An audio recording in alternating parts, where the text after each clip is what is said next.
My nightmare mother-in-law tattered my hair because she thinks it's funny, so I told her that only when my hair reaches the same length will she ever see my children again. When I was younger, I dealt with a lot of crappy situations. My only real escape from that was my hair. I know how silly that sounds, but it is what it is. When poop started to fall apart, I'd turn to my hair and use it as a medium to control and reflect how I felt. I'd cut it, dye it, style it weird, whatever, and it would make me feel better. In 2011, I gave myself an 80s-like purple mohawk. That involved shaving off a good portion of my hair. This was the last time I truly felt like I wasn't in control of my life. Since then, I've let my hair grow without much messing with it other than regular maintenance. This year, after the birth of my third child, my hair reached the length of my thighs. To me, my long beautiful hair is a reflection of how far I've come with my overall mental health and happiness. It's very, very important to me. This brings me to now. With 3 children under 5, my long ass hair stays in either a pony, braid, or bun. Little hands tend to pull on it otherwise. This fact for some reason has been extremely annoying to my husband's stepmother. Every time I'd see her, at least once, she would bring up what a waste my hair was on me, and she would tell me that a mother shouldn't have a rat nest like I have or something snide like that.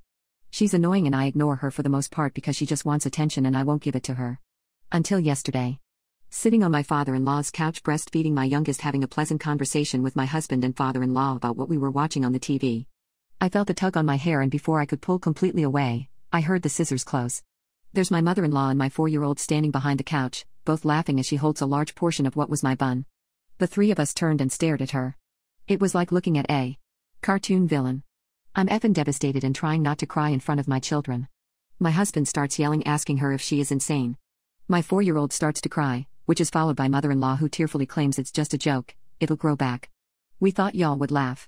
The whole situation falls apart with my husband arguing on my behalf, my 3 children and I crying, mother-in-law snot bubble sobbing, and father-in-law trying to get us all to calm down. We ended up leaving with my husband telling his dad to divorce his wife because being married to an overgrown 8-year-old is probably illegal. Which I would have giggled at if I wasn't so upset.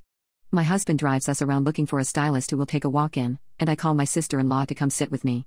She meets us at her stylist's workplace. Looking at my tattered hair was horrible, large chunks were gone and the length was all over the place. It was awful and I felt like I lost a body part. Luckily, the stylist was very talented and salvaged my hair right above my shoulders.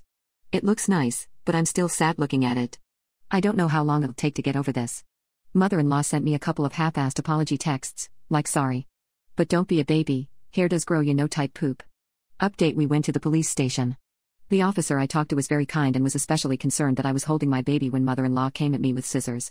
He gave me a step-by-step of what would happen, pressing charges, and the likelihood of this kind of thing sticking. Which would have been not good for where I live. We live in a fairly small town where everyone knows everyone pretty much, so this officer does know father-in-law and Smeal. He offered an alternative to pressing charges. I know that it would seem like maybe they are friends and he's looking out. He's not, I don't think.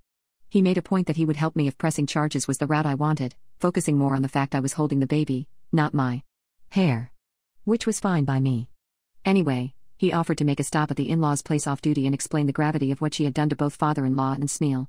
Suggest counseling or something for her and maybe wake up father-in-law to Smeal's disregard for decency and sanity.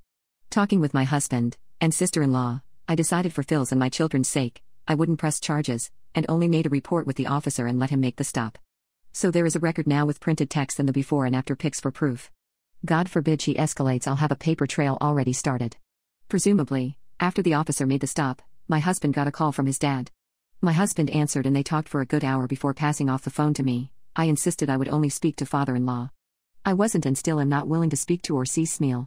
Father-in-law offered me a pretty heartfelt apology. He's known me since I was 14 and I really do believe he cares for me, so I accepted. He also offered to pay for anything hair-related until my hair reached its original length.